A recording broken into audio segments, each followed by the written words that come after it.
ತಗೊಳ್ಳಿ ಅಕ್ಕ, ಮೊನ್ನೆ ದುಡ್ಡು ಇಸ್ಕೊಂಡಿದ್ದಲ್ಲ ಕೊಡೋಣ ಅಂತ ಬಂದಿದ್ದೀನಿ. ಇದೇನಪ್ಪ ಒಂದು ವಾರ ಬಿಟ್ಕೊಂಡು ತಂದು ಕೊಡ್ತೀನಿ ದುಡ್ಡನ್ನ ಅಂತಂದು 2 ದಿನಕ್ಕೆ ತಂದು ಕೊಡ್ತಾ ಇದೆಯಾ? ದುಡ್ಡು ಅಡ್ಜಸ್ಟ್ ಆಗಲ್ಲ ಅಂತ ಅನ್ಕೊಂಡೆ, ಅಷ್ಟಲ್ಲಿ ದುಡ್ಡು ಅಡ್ಜಸ್ಟ್ ಆಯಿತು. ಅದಕ್ಕೆ ಇಸ್ಕೊಂಡಿರೋ ದುಡ್ಡು ಕೊಟ್ಬಿಟ್ಟು ಹೋಗೋಣ ಅಂತ ಬಂದೆ ಅಕ್ಕ. ನಿಂಗೆ ಏನಾರು ಎಮರ್ಜೆನ್ಸಿ ಇದ್ರೆ ಇಟ್ಕೊಳ್ಳಪ್ಪ, ಒಂದು ವಾರ ಬಿಟ್ಕೊಂಡೆ ಕೊಡು, ಪರವಾಗಿಲ್ಲ. ಪರವಾಗಿಲ್ಲ ಅಕ್ಕ, ನನ್ನ ಹತ್ರ ಸದ್ಯಕ್ಕೆ ದುಡ್ಡಿದೆ. ಏನಾದ್ರು ಎಮರ್ಜೆನ್ಸಿ ಇತ್ತು ಅಂದರೆ ನಾನೇ ಕೇಳ್ತೀನಿ, ತಗೊಳ್ಳಿ ಅಕ್ಕ. ಸರಿ ಕಣಪ್ಪ, ಆಯಿತು. ಏನಾದ್ರು ಎಮರ್ಜೆನ್ಸಿ ಇದ್ರೆ ದುಡ್ಡು ಕೇಳಪ್ಪ, ನಾನು ಮತ್ತೆ ಕೊಡ್ತೀನಿ. ಲೋ ಮಗ, ನಮ್ಮನ್ನು ಡೌಟ್ ಕಣ. ಏನು ಹೇಳು ಮಗ? ಅಲ್ಲ ಮಗ, 2 ದಿನಕ್ಕೆ ದುಡ್ಡು ಅಡ್ಜಸ್ಟ್ ಆಗುತ್ತೆ ಅಂತ ಗೊತ್ತಿದ್ರು ಯಾಕೆ ಒಂದು ವಾರ ಟೈಮ್ ಕೇಳಿದೆ ಅಕ್ಕನ ಹತ್ರ?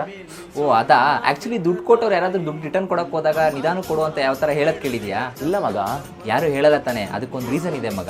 ಅಕ್ಕಂಗೆ ಆ್ಯಕ್ಚುಲಿ ನಾನು 1 ವಾರ ಅಂತ ಟೈಮ್ ತೊಗೊಂಡು 2 ದಿನಕ್ಕೆ ದುಡ್ಡು ಕೊಟ್ಟಾಗ ತುಂಬ ಖುಷಿಯಾಗಿ ಇಸ್ಕೊಂಡ್ರು. ಅದೇ ನಾನೇನಾದರೂ 2 ದಿನ ಅಂತ ಹೇಳ್ಬಿಟ್ಟು 1 ವಾರ ಬಿಟ್ಕೊಂಡು ದುಡ್ಡು ಕೊಟ್ಟಿದ್ರೆ ಅಕ್ಕಂಗೆ ಮನಸ್ಸಲ್ಲಿ ಬೇಜಾರಾಗ್ತಿತ್ತು. ಕರೆಕ್ಟು ಮಗ ನೀ ಹೇಳಿದ್ದು. ದುಡ್ಡಿನ ವಿಚಾರದಲ್ಲಿ ತುಂಬ ಸಂಬಂಧಗಳು ಹಾಳಾಗ್ಬಿಟ್ಟಿದೆ ಮಗ. ಹೇಳೋಕ್ಕಿಂತ ಮುಂಚೆ ಕೊಡೋಕ್ಕಾಗಿಲ್ಲ ಅಂತಂದ್ರೆ ಹೇಳಿ ಟೈಮ್ ಕೊಟ್ಟರೆ ಅಟ್ಲೀಸ್ಟ್ ಸಂಬಂಧಗಳೆಲ್ಲ ಉಳಿಯುತ್ತೆ, ಜೊತೆಗೆ ರೆಸ್ಪೆಕ್ಟು ಸಿಗುತ್ತೆ ಮಗ ನಿಮಗೆ. ಹ್ಞೂ ಮಗ, ನೀ ಹೇಳಿದ್ದು ಕರೆಕ್ಟು. ದುಡ್ಡಿನ ವಿಚಾರದ ಒಂದು ಒಳ್ಳೆ ಪಾಠ ಹೇಳ್ಕೊಟ್ಟೆ ನನಗೆ. Thank you.